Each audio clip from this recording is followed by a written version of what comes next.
नमस्कार दोस्तों आज मैं अर्थ अलंकार के एक अन्य महत्वपूर्ण भेद दृष्टांत अलंकार को लेकर आपके समक्ष हाजिर हुआ हूं।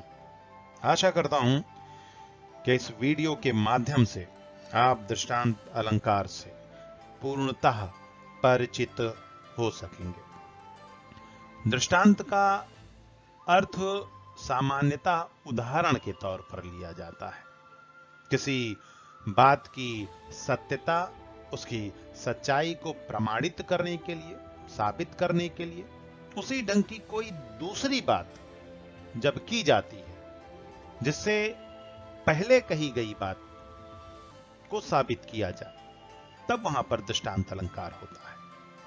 मतलब यह कि एक बात कहकर उसी से मिलती जुलती दूसरी बात कही जाए जिसमें वही भाव, वही गुण उसी समान मौजूद रहता है, तब वहां पर दृष्टांत अलंकार होता है। दृष्टांत में एक ही अर्थ या एक ही भाव को प्रकट करने वाले दो अलग अलग वाक्य रहते हैं।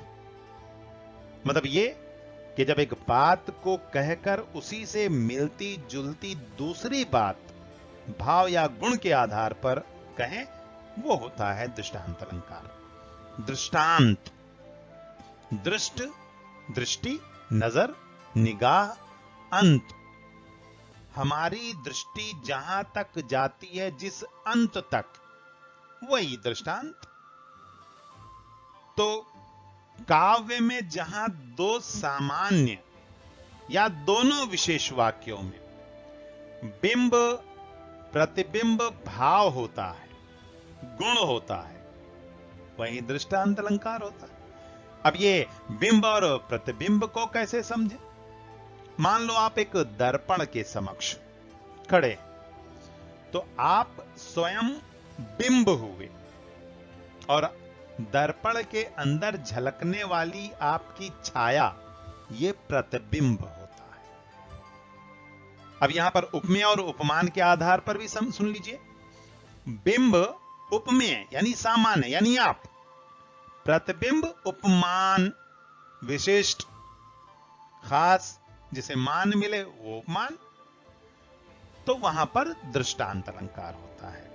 तो साथियों, अब हम अगले स्लाइड के माध्यम से दृष्टांत अलंकार को पारिभाषिक रूप से और उदाहरणों के आधार पर समझने का प्रयास करते हैं।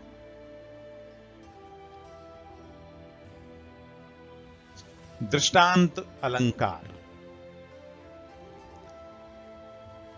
ये जो आपके समक्ष, आपके सामने जो पंक्तियां नजर आ रही हैं, इनके माध्यम से हम भली भांति समझने का प्रयास करते हैं कि दृष्टांत कहते किसे हैं। देखिए, किसी अन्य के बारे में दी जाने वाली उक्ति, अन्य यानी किसी दूसरे के बारे में, उक्ति यानी कोई भी कमेंट, कोई भी बात या उदाहरण को दृष्टांत अलंकार कहते हैं। इस प्रकार के अलंकार में अप्रस्तुत यानी दृष्टांत अलंकार में अप्रस्तुत यानी उपमान विशिष्ट, दशा रखने वाला, भाव गुण रखने वाला। तो अप्रस्तुत के माध्यम से प्रस्तुत यानी उपमेय यानी सामान्य की चर्चा की जाती है, के बारे में बतलाया जाता है, को स्पष्ट किया जाता है। मतलब ये कि किसी बात की सत्यता को, उसकी सच्चाई को सिद्ध करने के लिए, साबित करने के लिए उसी तरह की, उसी प्रकार की कोई दूसरी बात जब की जाती है, तो दोस्तों वहां पर दृष्टांत अलंकार होता है। अब हम आगे उदाहरणों के माध्यम से समझने का प्रयास करते हैं कि दृष्टांत अलंकार को हम कैसे समझ सके, कैसे पहचान सके। कविवर बिहारी के सतसैया से लिया ये बड़ा प्रसिद्ध, बहुत ही मशहूर 2 लाइन की पंक्ति, जिसके माध्यम से आप दृष्टांत अलंकार को भली भांति समझ सकते हैं। नहीं पराग नहीं मधुर मधु, नहीं विकास इही काल, अली कली ही विध्यो, आगे कवन हवा। अब देखिए यहां पर उस समय का वर्णन है कि राजा जयसिंह के यहां उनके दरबारी कवि बिहारी, जो कि इनके विशिष्ट कवि थे, कवि बिहारी को जब ये प्रतीत होता है, जब ये महसूस होता है कि उनके महाराजा अपनी नई नवेली दुल्हन के प्रेम पाश में इस तरह से खो गए हैं कि उन्होंने राजपाट को ही तज दिया है, ध्यान देना ही छोड़ दिया है, तो उनको सचेत करने के लिए, साक्षात डायरेक्ट प्रत्यक्ष तो नहीं कह सकते, राजा वो ठहरे, तो उनको दृष्टांत उदाहरण के माध्यम से इस प्रकार से स्पष्ट समझाने की कोशिश की कि राजा की बात, राजा के दिमाग में वो बात भली भांति बहुत अच्छे तरीके से बैठ जाती है। उस समय का यहां पर वर्णन लिया गया है कि नहीं पराग, पराग जो है पुष्प रज, यानी जो जिसके माध्यम से मधुमक्खियां रस बनाती, उसे पराग कहा जाता है। तो नहीं पराग, नहीं मधुर मधु, मधु शहद, मधु यानी मीठी, मीठी शहद, मीठा मधु, नहीं विकास, विकास यानी ग्रोथ, तरक्की, उन्नति, आगे को राजपाट बढ़ना, खुशहाली आना, ई काल, ऐसे समय में, मतलब इस दौर में ना तो फूल में पराग है और ना ही मीठी मधु यानी शहद है। अब कवि बिहारी क्या कह रहे हैं, यदि भांवरा, अब यहां पर दूसरी लाइन में दो शब्दों में एक तरह से श्लेष अलंकार, अली में दो अर्थ है, राजा और भांवरा, कली में दो अर्थ है, रानी और फूलों की कली। तो यहां पर कवि बिहारी राजा जयसिंह को कैसे समझाना चाह रहे हैं कि यदि भांवरा अभी से फूलों की कली में खोया रहेगा, ई काल यानी ऐसे समय में कि जब फूलों में पराग नहीं है, मधुर मधु नहीं है और देश में तरक्की नहीं हो सकती है, अली कली ही विद्यो विद्यो यानी उलझा रहना, उसी में खोया रहना, उसी में डूबा रहना, तो आगे न जाने क्या होगा, आगे कौन वाल, आगे कौन सी कंडीशन आने वाली है क्या पता।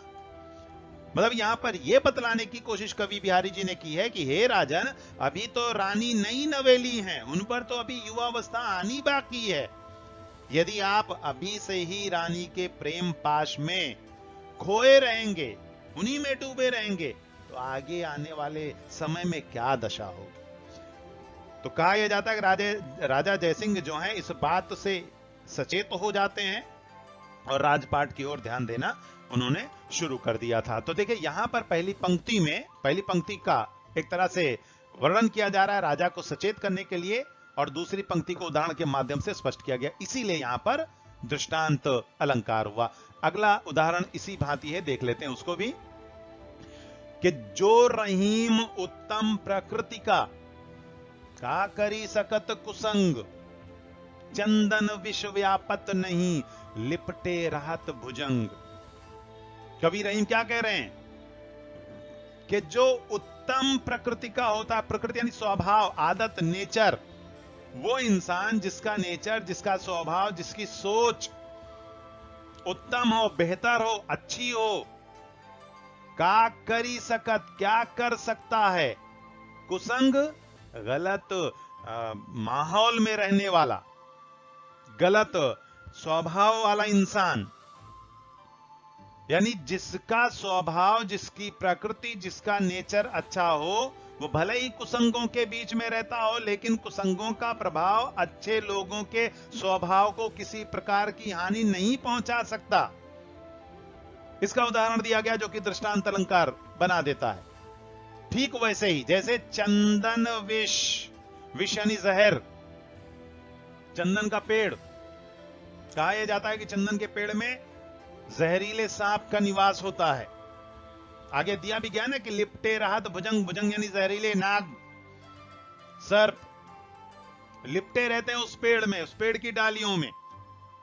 तो जहरीला सांप चंदन के पेड़ में लिपटा रहे, उसके बावजूद क्या बतलाया जा रहा है कि विष व्यापत नहीं, जहर उस पर अपना प्रभाव नहीं डाल पाता। किस पर? चंदन के पेड़ पर। भले ही नाग कितना भी जहरीला क्यों ना हो, विषधर भयंकर सर्प क्यों ना हो, वो विषधर अपने विष को उस चंदन के पेड़ पर अपना प्रभाव यानी जहर का असर जो है डाल नहीं पाता। ठीक उसी प्रकार से अच्छे स्वभाव वाले इंसान के ऊपर बुरी संगत या बुरे स्वभाव के लोगों का दुष्प्रभाव जो है अच्छे लोगों के ऊपर नहीं पड़ पाता है। तो इस प्रकार से यहां पर दूसरी पंक्ति के माध्यम से दृष्टांत अलंकार यानी एक उदाहरण दिया जा रहा है, जिससे पहली पंक्ति को स्पष्ट किया जा रहा है। छात्रों, अब अगली स्लाइड के माध्यम से आपकी टेक्स्ट बुक में युवक भारती में जो उदाहरण दृष्टांत अलंकार के दिए गए हैं, अब हम उनके बारे में एक एक करके देख लेते हैं। तो यहां पर दृष्टांत अलंकार के अन्य उदाहरण देखते हैं। करत करत अभ्यास के जड़मति हो तो सुजान, रसरी आवत जात धय, सिल पर पड़त निशान। बहुत ही बेहतरीन पंक्तियां हैं। करत करत अभ्यास के जड़मति हो तो सुजान, जड़मति जिसकी मति जड़ हो गई हो, सोचने समझने में सक्षम ना हो, यानी नादान कह सकते हैं, नासमझ आप कह सकते हैं, मूर्ख आप कह सकते हैं। तो जड़मति हो तो हो जाता है क्या? सुजान, बुद्धिमान, समझदार, अक्लमंद, टैलेंटेड, इंटेलिजेंट। नादान भी सुजान हो सकता है। कब? करत करत अभ्यास के। अभ्यास यानी प्रैक्टिस, कि जब आप बार बार किसी एक चीज पर अभ्यास करते रहेंगे, प्रैक्टिस करते रहेंगे, बोलते हैं ना कि practice makes a person perfect. तो यहां पर बिल्कुल वही चीज लागू हो रही है कि अगर आप अभ्यास करते रहिए तो जब जड़मति यानी नादान भी सुजान हो सकता है। तो यहां पर देखिए, अब दूसरी पंक्ति को उदाहरण यानी दृष्टांत के आधार पर स्पष्ट किया जा रहा है कि जैसे नादान इंसान प्रैक्टिस के आधार पर, अभ्यास के आधार पर सुजान हो सकता है, अक्लमंद बुद्धिमान बन सकता है। ये ठीक वैसे ही है जैसे रसरी आवत जात है, कि रस्सी के आने और जाने का कहां पर? सिल पर पड़त। सिल यानी पत्थर पर पड़ना, किस क्या चीज? निशान, चिन्ह आ जाते हैं। कि कुएं से जब बाल्टी और रस्सी के माध्यम से पानी भरा जाता है तो बार बार जो रस्सी बकेट के सहारे नीचे जाती है, ऊपर आती है, तो वो रस्सी पत्थर की दीवार पर रगड़ खा रही है, उसका घर्षण हो रहा है। ये बार बार टकराने से सिल यानी पत्थर, पत्थर जैसी कठोर सख्त चीज पर रस्सी उसके सामने क्या औकात, कोई भी साथ नहीं, बहुत ही कमजोर चीज। बावजूद इसके पत्थर पर वो अपने निशान को, अपने चिन्ह को छोड़ देता है। ठीक वैसे ही जैसे एक नादान इंसान समझदार बन सकता है, ठीक उदाहरण दिया गया कि रस्सी जो कमजोर है पत्थर के समक्ष, बावजूद पत्थर पर अपना निशान डाल सकता है। तो ये हो गया दृष्टांत अलंकार का उदाहरण। दूसरा उदाहरण देख लेते हैं कि सबय सहायक सबल कै, को ना निबल सहाय, पवन जगावत आगही, दीप ही देत बुझाए। बड़ा जबरदस्त है कि सबय सहायक, सभी मददगार बन जाते हैं। किसके? सबल के। जो धनवान होते हैं, ताकतवर होते हैं, शक्तिशाली होते हैं, ऐसे लोगों के गैर भी अपना रिश्ता निकालकर उनके अपने बन जाते हैं। लेकिन को न निबल सहाय, निबल यानी निर्बल, कमजोर, चाहे पैसे के आधार पर या शारीरिक स्वास्थ्य के आधार पर। निबल सहाय, निर्बलों का कोई भी सहायक, कोई भी मददगार नहीं होता है। को ना, कोई भी नहीं मददगार हो जाते हैं बड़े लोगों के सभी लोग, कमजोरों का कोई भी नहीं। कमजोर के तो अपने भी साथ छोड़कर चले जाते हैं। अब इसे दूसरी पंक्ति से स्पष्ट कर दिया गया। ठीक वैसे ही जैसे पवन यानी हवा जगावत यानी जगा देती है किसको? आग को। कि कहीं पर भयंकर आग लगी हो, जंगल में लगी हो, बिल्डिंग में लगी हो, कहीं पर भी लगी हो, चंद पल में जलाकर राख कर देगी अगर वहां पर एक हवा का झोंका चल रहा हो। और वही हवा का झोंका दूसरी ओर स्पष्ट किया जा रहा है कि दीप ही देत बुझाए, दीप यानी दीपक, चिराग की लौ का फूंक मारकर बुझा सकते हैं।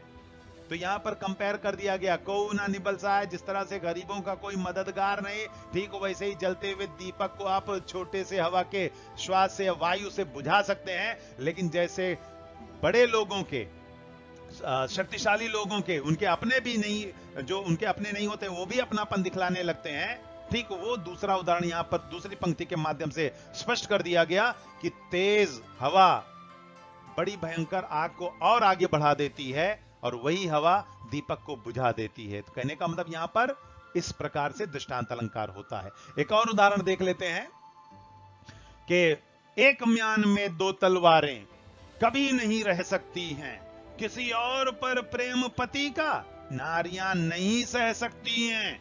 आपने मुहावरे के तौर पर, कहावत के तौर पर सुना होगा कि एक म्यान में दो तलवार, ना कभी नहीं, एक जंगल में दो शेर हो ही नहीं सकता।